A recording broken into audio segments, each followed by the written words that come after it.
Neno adabu ilikuwa niwafahamishe kidogo jana, pengine nilisahau, lakini hatujachelewa.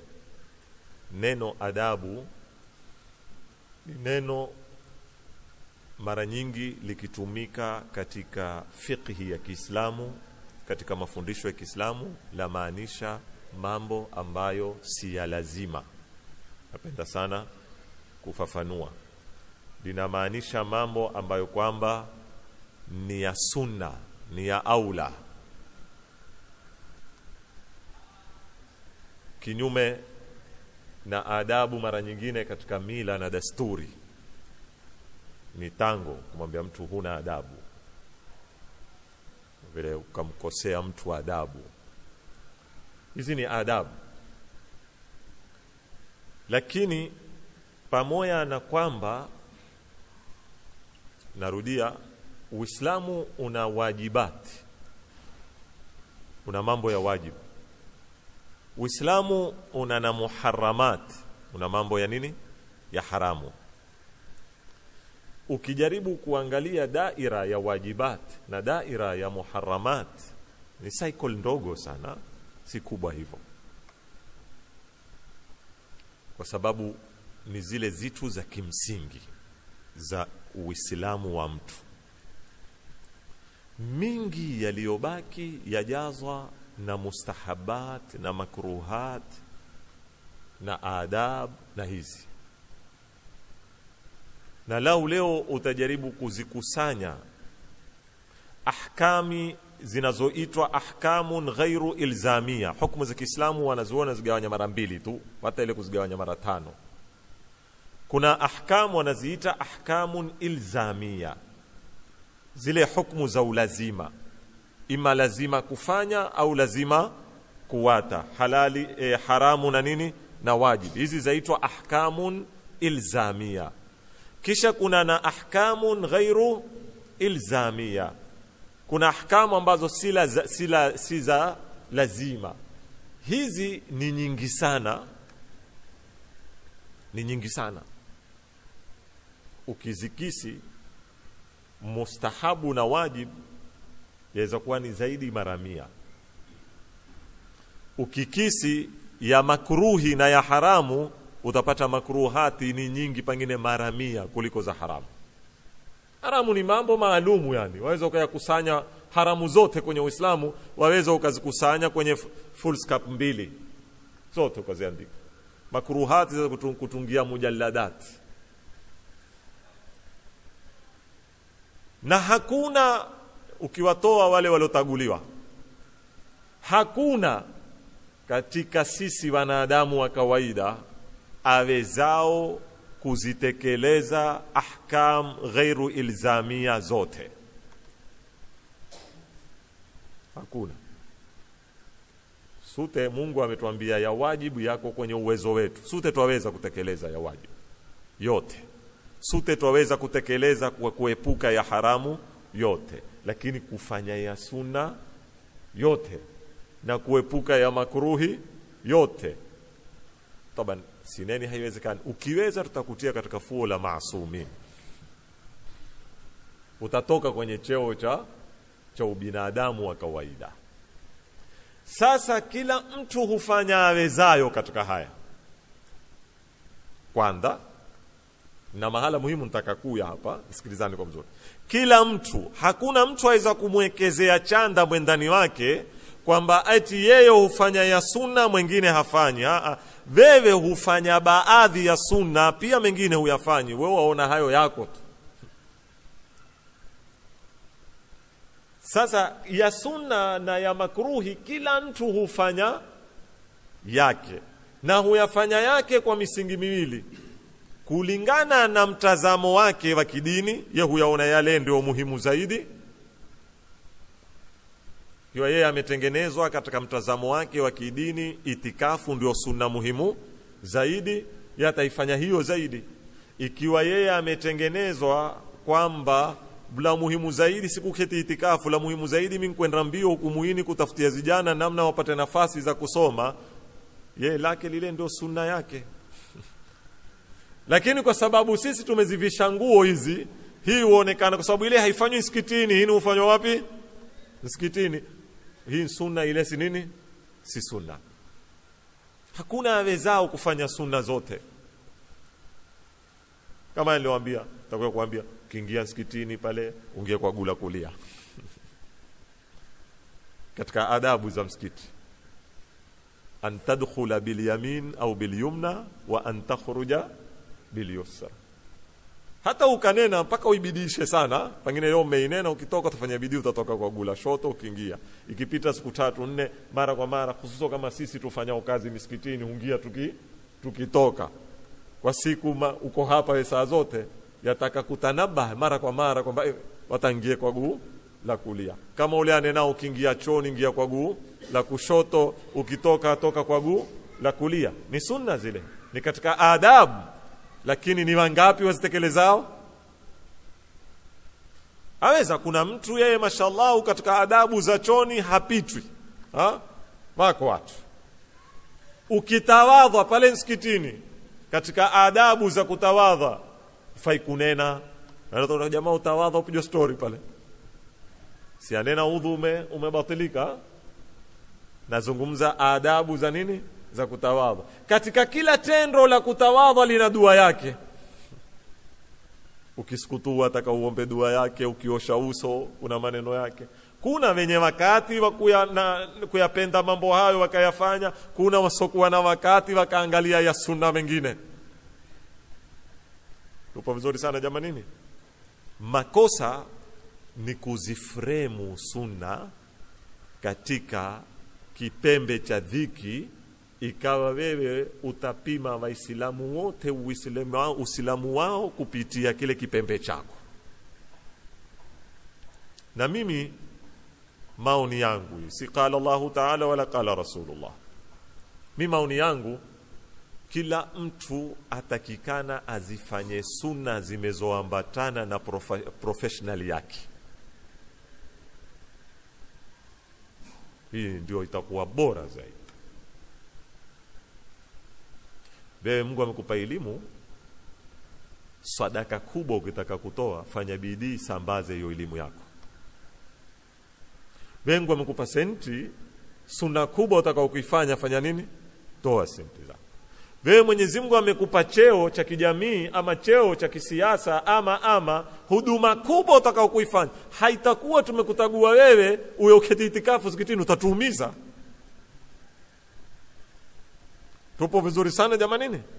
Sisi tumekutagua ukianka asubuhi wende mbio, uyuwe nani, uyuwe yo kwa nita haziwaki, uyuwe yo watu wangu wamepata mai, uyuwe yo watu wangu wamepata CDF wamezipata uzuri, za fizi za skuli wamelipwa. Haya hayawi kukiketi huku.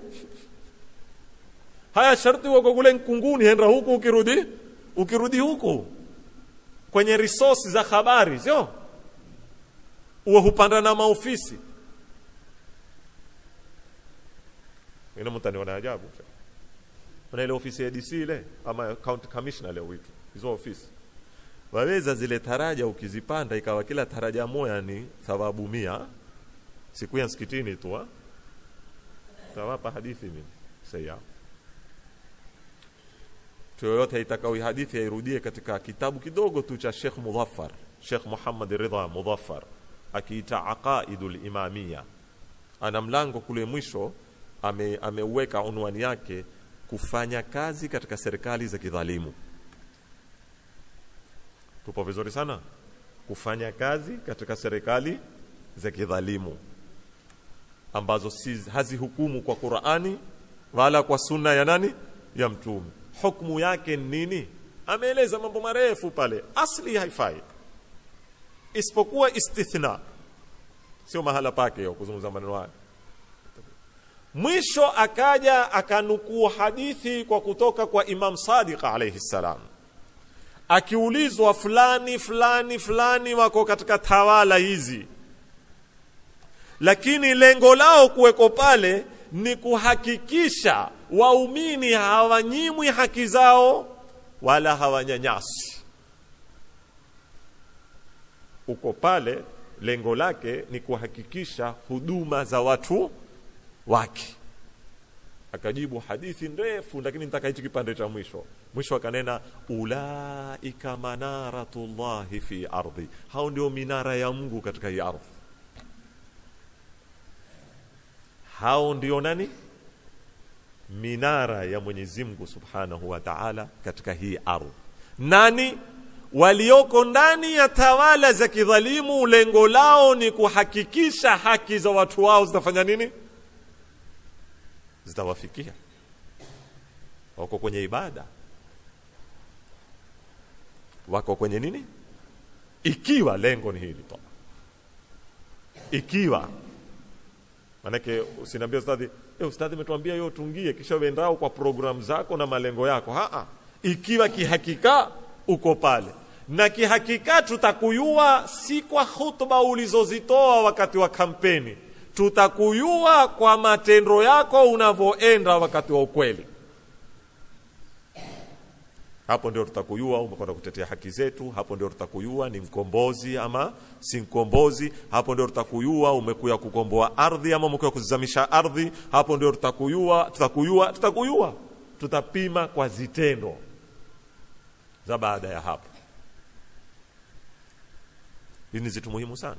Lakini kitu tunachowataka kila aliyoko kwenye nafasi yoyote ya utawala yoyote, si lazima kuwa wewe ni mbunge au wewe ni governor au ni senator ama nini, cheo chochote, ofisi yoyote, umepata nafasi ya kumwabudu Mwenyezi Mungu ukitaka, hapo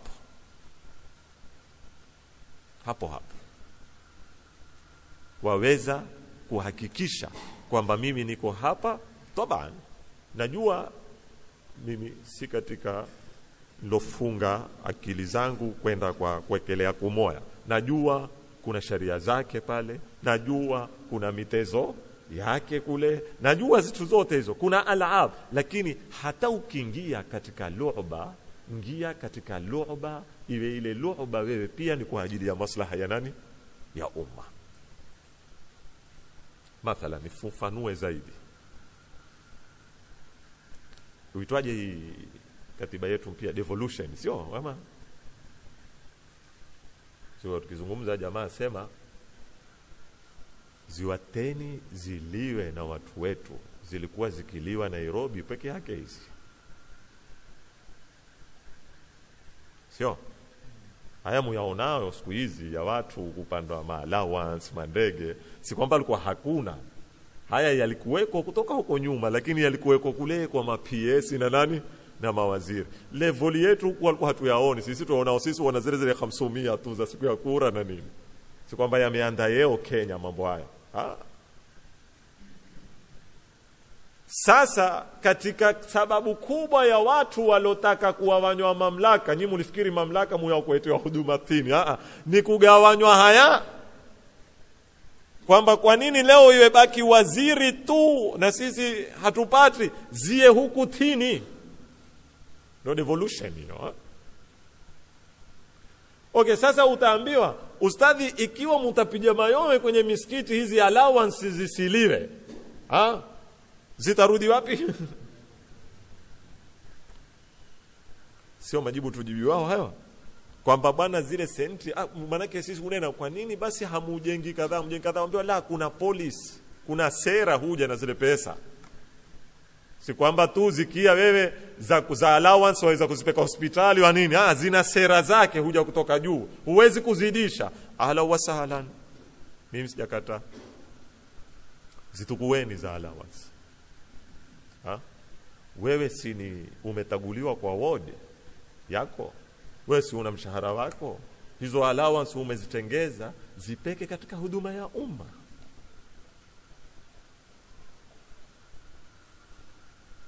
Sababu nitaonekana si mwerevu mimi kuzungumza maneno haya, lakini hivi ndivyo unavyozungumza nini Uislamu. Hapo tutaweza kukuita wewe ni konsela wa Kiislamu bila kujali jina lako nani. Lakini jiite utakavyokujiita, soma aya na hadithi utakazo kusoma wakati ukipanda jukwaa, hazikusaidii kitu ikiwa sera zitakuwa sera za kule kule juu. za mahala pa milioni kukaandikwa milioni 3 kisha milioni 2, utaniambia ustadhi nikitoandika milioni 3 si hazitotoka hizi tenda, ziandike 3, si utajenga kwa moya? Ziandike 3, 2 zitukue kwa ajili ya umma wako, na mimi sitakufundisha zifanye vipi. Basi 2 zitukue kwa ajili ya umma wako, watu wako, jirani zako. Wewe kama kiongozi una hakika zile ulizotoa katika CDF, katika nini, katika kusaidia kusoma, wajua hakika kuna bado vijana 10, 20 hawayaweza kusoma. Hizo 2 tuko waambulie na wao wale kule wafanye, sababu hizo senti zao. Ukweli wa mambo, zile senti zinaokuja pale senti za nani? Ni za umma, na zilikuwa zatakikana ni huduma zifike kwa nani? Kwa umma. Lakini hizo sera ziko hivyo. Sasa napenda tu kuambia watu, sisi au mimi personal, kila kiongozi wa dini ana mitazamo yake. Mimi personal sijawaambia wanasiasa wasende matripu, wasitukue allowance, wala watake kuonesha wao waaminifu sana. Saa nyingine huwa ni upumbavu hata sisi katika dini. Mimi akaja wakubwa wetu mathalan katika taasisi, wakanambia ustadhi, hii ndio budget yako ya kusaidia watu ya mwaka 2015 milioni 1. Utaangalia wale wasiojiweza, wale watakao kupekwa kusoma wala nini. Kuna watu wengine huona kuwa muaminifu sana, nkungoja paka mwaka ukamalizika ukarudishia ile milioni, kwambia hakutumika kitu.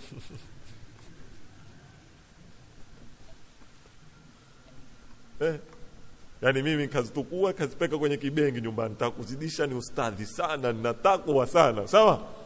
Kwa keti nazo au katumia shilingi 50,000 ukahongoja mpaka pale umemwona mtu ufa kwa ndani, yani ukarambia ukatoka shilingi 10 ukampa, kisha ukarudi mwisho wa mwaka ukawewe haya eteni hesabu, kila mmoja upeka hesabu zake, wewe ukapeka hesabu kana mimi mwaka mzima mmetumia 3,000 tu, 1,900 na 97 mmezurudisha. Na pengine ukatoka watu stadi mwadilifu kweli. Right.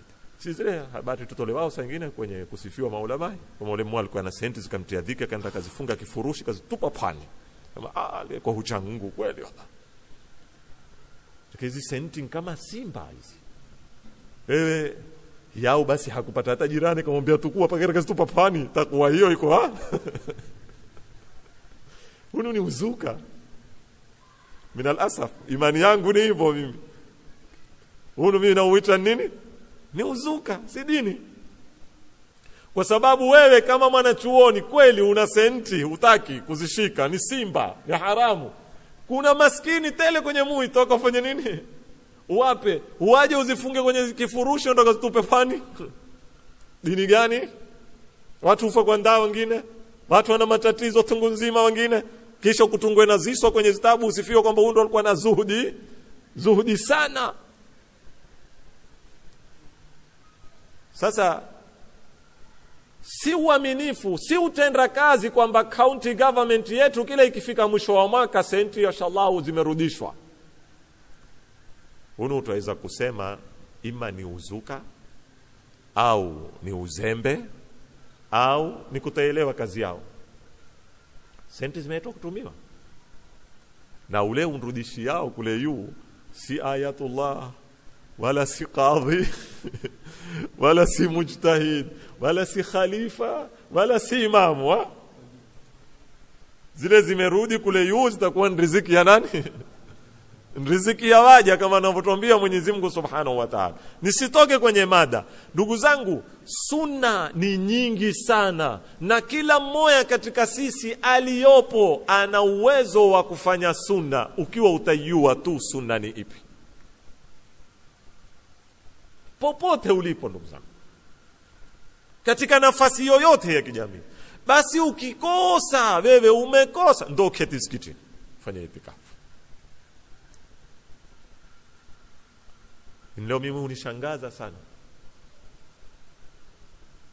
unishangaza, na narudi kukitoa kiswa hiki, Allah yarhamu, Allah yarhamu, moja katika wazee wetu tumzima kwa kinipenda sana, pengine katika darasa hili wao ukize pale nje Ramadhani kwa sababu akiwa na nafasi ya kia mwenyewe, Mwenyezi Mungu amrahamu. Sitaki kumtayaina kwa sababu kimtayaina yeye mtamuiwa hotaka kumzungumza, na mimi sitaki mumuiwa. Nilipata habari 2006 afwan, hii vote ilofanywa hii ya kwanza ya katiba mpya ni 2000 na ngapi? Na 12, sio? Kwamba kuna bwana ambaye una cheo kikubwa sehemu fulani kwamba uyao kusimamia ugavana. Ilitoka kama twari. Kamwendea mzee mbabaki pale Pwani pale. Tuwazungumza wazi mimi na yeye. Tumzima, lakini mimi nilikuwa hunitupia mwenyewe wazi na mimi humtupia. Tulikuwa hatuna kukangana. Kamwambia mzee, mmepata habari kadha. Ni kweli ya maneno? Akituiunde ombe tu mtu yani. Kanambia ziko habari hizo mwenyewe, lakini mimi sizitaki. Kwa nini? Akanambia takutolea shairi. Nimewahi Kiswahili kukitoa hapa katika hutuba ya Juma kitambo, nayo nikirudia. Akanambia takutolea shairi la Kiswahili, utafahamu. Kaambia nitolea. Akanambia moto ukizima moto, mai enda kutendani. Ndovu kwa kupenda pato paka mingia tupani. Nyuni kizaa watoto, mayai tazaa nani? Tupo jamanini? Niwafasiria hayo maneno. Ikiwa moto ndio utakao kwenda kuzima nini, tunahitaji tena mai sisi? Ikiwa huu ndovu atakwenda paka kufuatilia mrambo wa asali ndani ya tupa kumpokonya tungu, itakuwa haya? Be uko mahali ndovu hula zinono za nani? Za ndovu. Uyauni ndani ya tupa kuteta na tungu?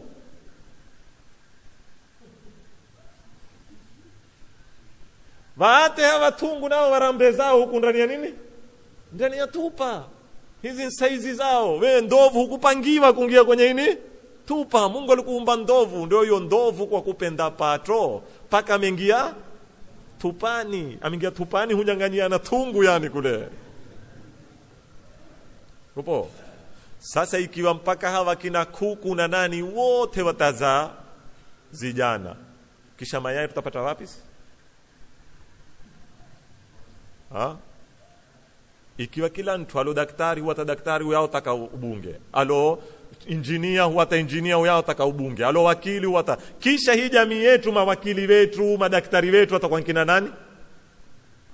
Ama hatutokula mayai? Tupo vizuri sana. Kwa hivyo mimi naona saa nyingine kuna baadhi ya watu wanaoondoka kwenye post wakaja ati waja kuhudumia jamii. Mimi nasema ni warongo, kwa sababu ulipokuweko kwenye ile post ilikuwa umehudumikia jamii nini? Mfano kama mimi sitaki kumnena mtu, mimi wengine unaambia watu ustadhi utakosimame kama mimi huambia kiwa msikitini sawa, yakia atakuwa hataki tena ustadhi, atakuwa ukitotoa upoi ala kulli hali. Ustadhi, kwa nini nsimame? Ikiwa hapa nilipo kama kiongozi wa kidini nina nia ya kuweza kuutumikia umma wangu. Tupo vizuri sana. Kwa nini niondoke kwenye professionally yangu, qualification nilizonazo nza hapa? Kwa nini niondoke hapa niende pengine niwadanganye? Tupo vizuri sana jamanini. Huko kwingine ndako sasa nitakuwa ndao mahala si pangu. Niliposomea ni hapa mimi. Kama sineni wanazuoni hawezi kuwa wanasiasa, wako wengine huku Nziemba, huku watu kuzeni madigiri wako. Kwa hivyo wewe pahala popote ulipo kama kiongozi, anda kutumikia watu hapo ulipo. Ndio maneno alonijibu mzee wangu, akanambia tatizo la siku hizi watu wote wameamua kutoka kwenye nyuni kuzaa zijana. ndio leo kisha kutakuwa hakuna mayai. Sasa leo sisi tunataka kuzungumza education. Mathalan, mtanisamehe sitaki kuchapa mrengo wa kisiasa, lakini ndio hali halisi. Walopigania wote siasa, wote main agenda ukwambia nini? Education. Sio? Main agenda katika Lamu County ni education. Huwaje leo tutoke kwenye sekta ya education sute tuendao kwenye siasa? Education yatengenezwa, usisikie, haitengenezwi. Hatuwezi kutengeneza education na waziri wa elimu aliyoko kwenye county. Anaotengeneza education ni headmaster, ni mwalimu aliyoko ground pale kwenye zile school, wakiwa watu wetu. Hawa husupport, sikatai. Hawa humotisha, hawa huprogram, hawa. Lakini huku chini kwenye mashina tukitoshika wenyewe tutafanya kazi kisawasawa, hatuperform.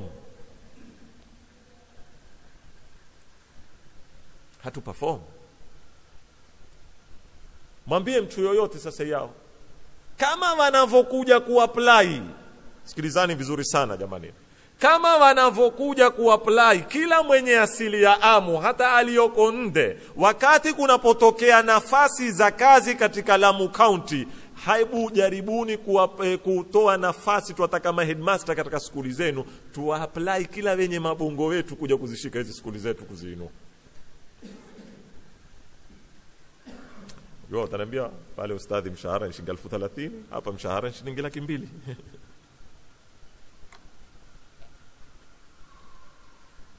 Tuelewana vizuri jamani? Huu ndio ukweli wakati ukibidi uzungumzwe. Wala bila kumchapa mtu, wala bila kumwekeza kwamba ni huyo aliyoko, kwamba na wengine watakao kuja pia itakuwa msururu ni hunu. Lakini mimi kitu ninachokitaka, nataka to face reality. To face reality. Ni vijana wetu wangapi leo wamesoma medicine wako tayari kuja kuketi King Fahad, kisha utasikia uyao ataka ubunge. Oyo mara utasikia yeye amekuwa muamuno, baada ya kuwa ametoka nyaka 10 uyao kwambia mimi mmekuja sasa taka kukomboa.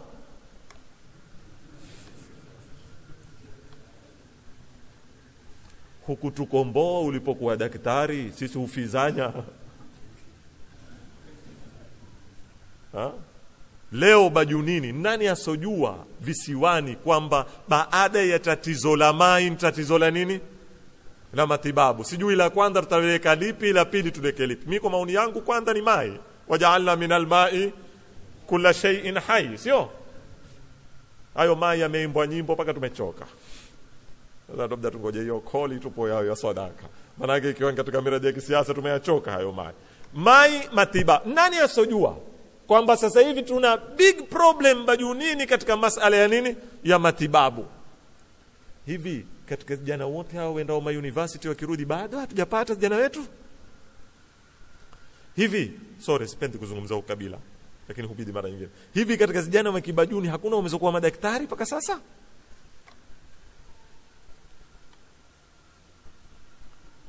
Ataketi mtu huko kisha ae uyaokuwa komboa nani? Wabajuni. Na mgeni amezotawali siku nyingi. Soreni, lakini ya maneno lazima tuambiane kweli.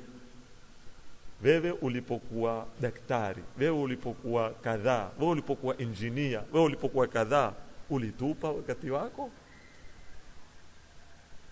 Kutupa. Ulisacrifice? Najua ni ngumu. Niulizeni mimi. Najua ni ngumu kutoka mtu atokako kwa kuketi huku. Hata sisi, hata mimi leo kutoka darasa hili huitoa Nairobi, kutoa wapi?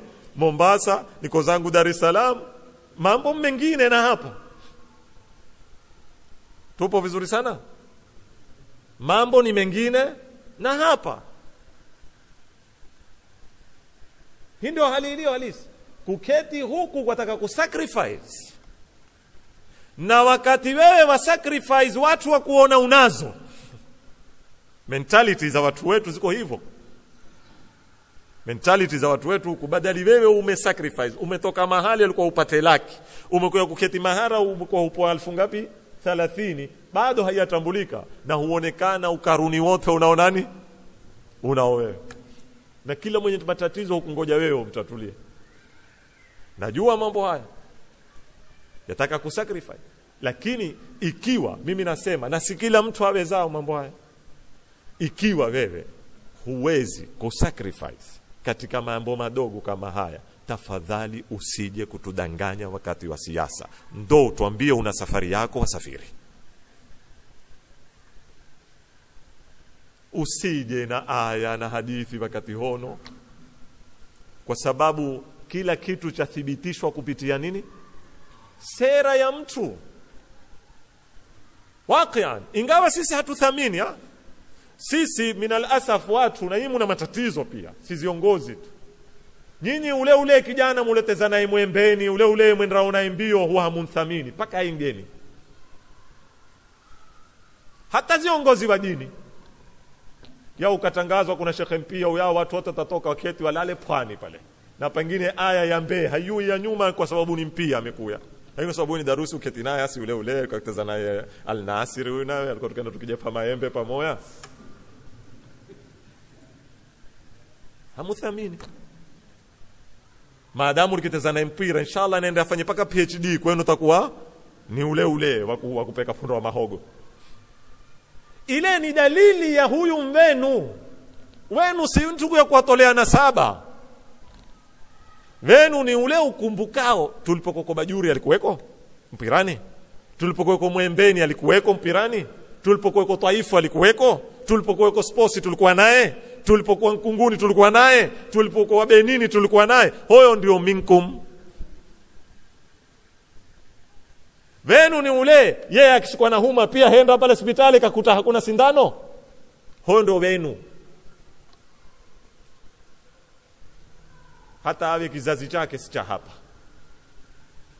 Kuna watu hapa sisi tumeinukia nao shekhe, wengine wana asili za kutoka wapi? Mbali huko bara. Lakini vijana wote wabayua kwa maina. Kuna baadhi ya watu hapa zaidi ya kumuyua yeye hatumuyui mzazi wake wala nasaba. Hakuna watu hao. Lakini muulize mpaka kijana cha kuzaliwa fulani nani tukwambia na muyua. Mwete wewe mwenye asili yamu.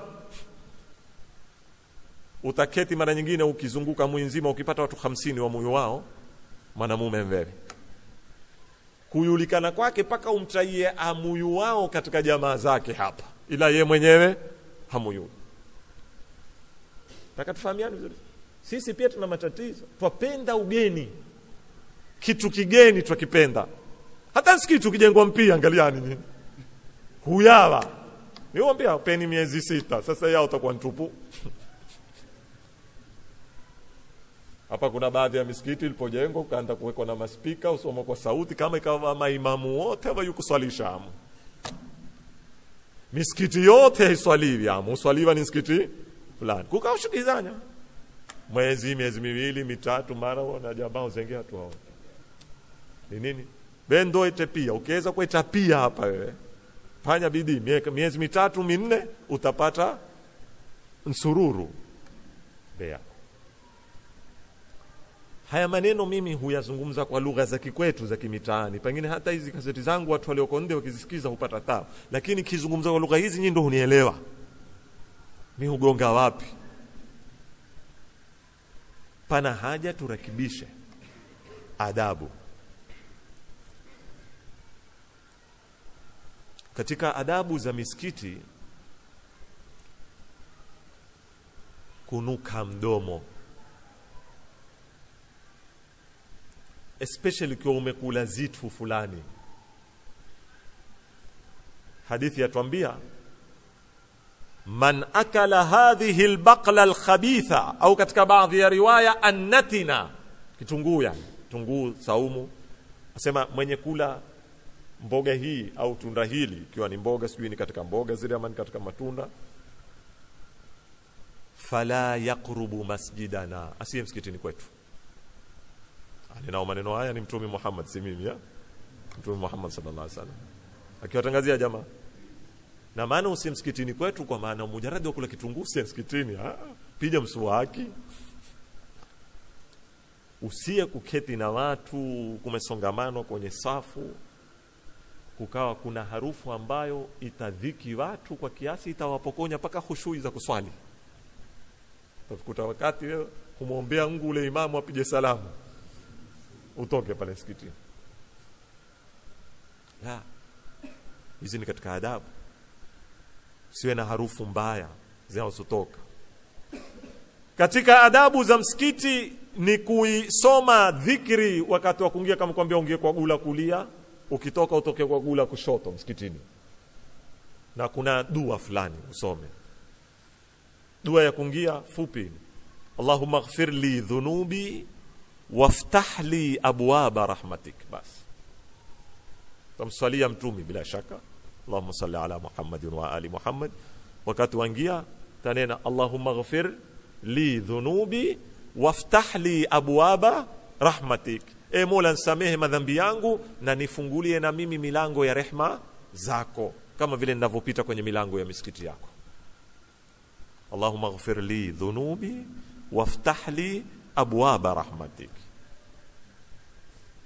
Ukitoka msikitini hivyo hivyo, utatoka kwa gula kushoto, utamsalia mtume sallallahu alaihi wasallam, huku watoka wamwambia Allahumma ighfir li dhunubi waftah li abwaba fadlik. Tofauti ni rahmatik na fadlik. Bas, dua ya kuingia na dua ya kutoka. Ya kuingia waftah li abwaba rahmatik, nifungulia milango ya rehema zako. Kutoka waftah li abwaba fadlik, nifungulia milango ya fadhila zako. Nini tofauti ya rahma na fadhila? Na kwa nini ukiingia uombe rahma na kwa nini ukitoka uombe fadhila? Rahma ni za kupoa na Mungu, fadhila ni za kuzengea mwenyewe ukaongezewa na Mungu. Tupo vizuri sana. Rahma ni za kupoa na nani? Huko msikitini kuna wengine atoao. Hapa ndani ya msikiti nini? Rahma za Mungu tu. Hakuna kibarua hapa, hakuna kitu chochote. Hapa ni ibada. Ukitoka nacho hapa chatoka kwa nani? Kwa Mungu. Ukiruka kile kizingiti yatoka jasho lako na Mungu aongeze.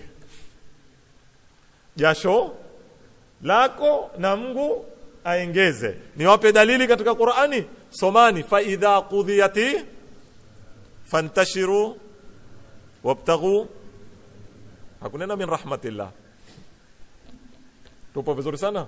Ingele suratul Juma. Mkimaliza swala tokani msikitini, kazengeni nini? Sio rahma. Kule paka na wewe utoe kijasho chako, uende ukazengee kazi na Mwenyezi Mungu akutilie nini? Taufiki. Kwa hivyo wakati hutoka msikitini utaomba fadhila, wakati huingia msikitini utaomba nini? Rahma. Ni maana Mwenyezi Mungu akumeza kwenye akili, huu msikiti hauyei wazivu. Msikiti si madrasa ya uzivu. Ukiingia huku wafundishwa ibada rahma, ukitoka katika kugraduate dua una graduate yako Mwenyezi Mungu akufundisha ni kwenda kutafuta. Si masala mmekuwa msikitini Allah taniwekea nyumbani. Ni kwenda kufanya nini? Kuzitafuta, kafanye kazi. Naam, hapo atoao nani? Mwenyezi Mungu Subhanahu wa Ta'ala. Ile kazi nini? Ni wasila. Kama vile hapo zao nani? Ni Mwenyezi Mungu Subhanahu wa Ta'ala. Ile dawa nini? Ni wasila. Wa idha maridtu fahuwa yashfini. Lakini utanena tu nimemgoja Allah tu anipoze, hudi dawa? Mtume amekwambia tadahu ibadallah.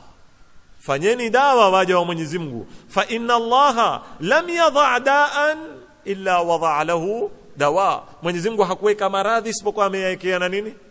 Na dawa. Kwa hivyo mkishikwa na maradhi kafanyeni dawa, wala hakuna shirki hapo, wala hamuharibu tauhidi yenu. Kwamba ukanena sasa mmekwenda kuamini kwamba dawa ndio upoza mmekangua pili. Na kazi pia si ngua pili, kama dawa. Wabtaghu min fadli. Kazengeni fadla. Katika baadhi ya riwayat hizi nimependa kuwapa dua hizi ni fupi kwa kila mtu kuzishika. Zingine zataka kuketi kutwali kuhifadhi. Allahumma ighfir li dhunubi waftah li abwaba rahmatik, kungia Allahumma ighfir li dhunubi waftah li abwaba fadlika, kutoka basi. Na nyingine ndefu uweze kuzipata kwenye vitabu. Maana mtu asiyekaniambia ustadhi, mbona wewe umetuambia ile, mimi ngoja kusoma ile? Ziko nyingi, ziko hadithi. Mfano kuna hii hadithi anena uombe Allahumma da'awtani fa ajabtu da'watak, kingia pale waambia Mwenyezi Mungu umeniita uliponiambia hayya ala sala, sio umeniita fa ajabtu da'watak, kwa hivyo na mimi nimeitika mwito wako. Wasallaitu maktubatak, umenamrisha ni swali na mimi nimeswali ya Allah.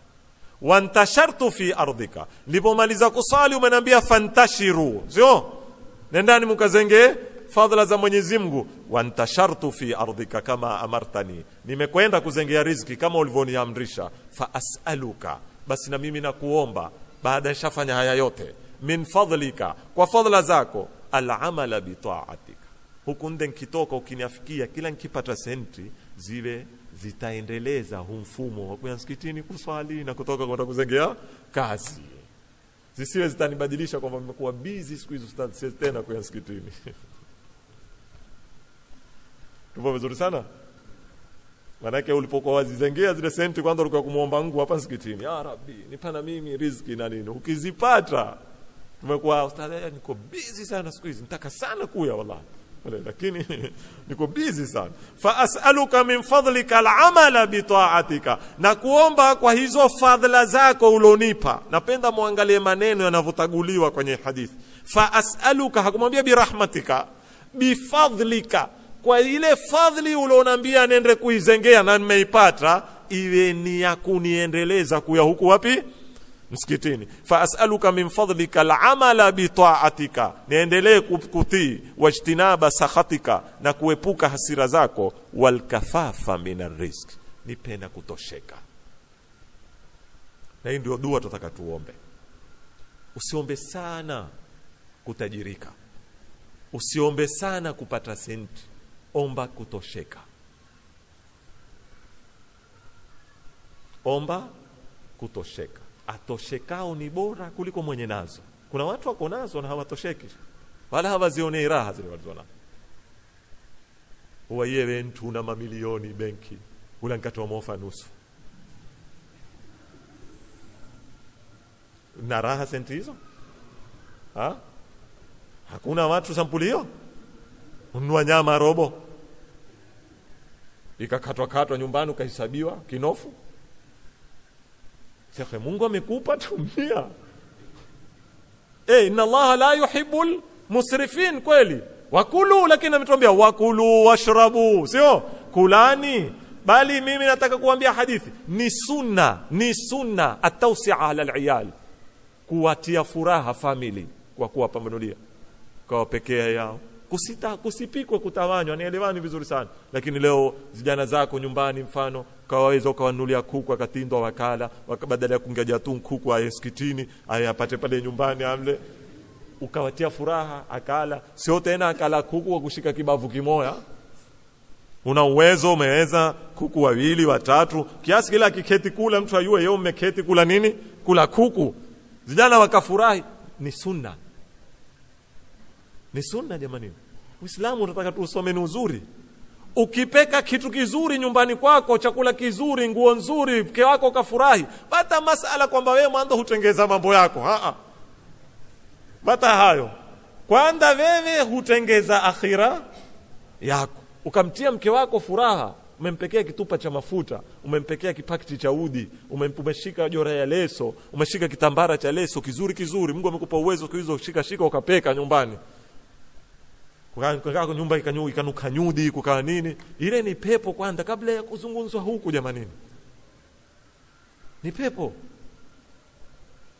Si Mtume amekwambia ukamwambia mkeo tu neno, huna cha kumpa, wataka kumtekesha na wewe mfuko mtupu? Kingeomba mke wangu Allah, mimi sina pa kwenda isipokuwa kwako, nakupenda wewe tu basi peke yako. Kikitoka kilima hiki kwenye kanwa la mume kumwambia mwanamke, Mtume sallallahu alaihi wasallam aseme kiwa kilitoka ni kweli unacho ama umekitoa tu kutaka kumfurahisha mkeo, asema Mwenyezi Mungu hukipeka paka kwenye moyo wa mwanamke hakifutiki. hafutiki. Wewe utaona haya mambo haya mambo machafu. Hakuna mambo machafu. Hivi ndivyo Uislamu unavyotufundisha. Kwa hivyo wapanulieni familia zenu. Omba Mwenyezi Mungu, dua yangu ya mwisho nishamaliza darasa, wal kafafa minar rizqi, muombe Mwenyezi Mungu kila ukimwomba, nipe cha kunifanya nitosheke. Bas. Wewe utaona watu leo ni matajiri wewe. Kuna watu waqian, mimi huambia, kuna watu wastahiki kupoa katika hunumui na hakuna hawai wao na hawaneni na hawaombi. Na ndio waqian na hawazipati. Wastahikio kihakika kupoa, hawaombi, hawaneni, hapiji kitunu, halalamiki. Naweza kuwa umeona uko barazani, hukutekesha wewe, ukamtekesha na yeye, na pengine akipiga mfukoni hata shilingi moja hakuna. Sabir bea Mwenyezi Mungu. Hawa ni watu Mwenyezi Mungu amewapa nini? Kutosheka nafsi zao. Na hawa ndio thawabu wataka tuwazengee kuwapa. Watu kama hawa Mwenyezi Mungu Subhanahu wa Ta'ala atatujalia ni katika wenye kupata rehema zake na fadhila zake. Walhamdulillahi Rabbil Alamin.